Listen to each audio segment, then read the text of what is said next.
نتفكر ياماتي هنايا. عندي 50 سنة من اللي لعبت هنا مباراة مع فريق مروك في سنة السبعينات، وين راحت لنا لا كوب دي موند.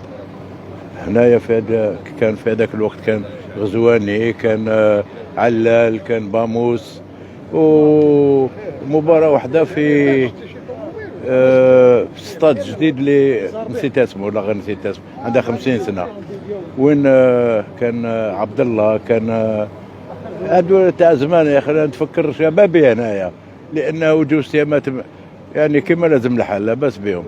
ودوك شي تبدل، جينا مع الفريق تاعنا تاع سيربي وين لعبنا مع الواك كازابلانكا، لعبنا معهم في السبعينات لا كوب دي مغرب.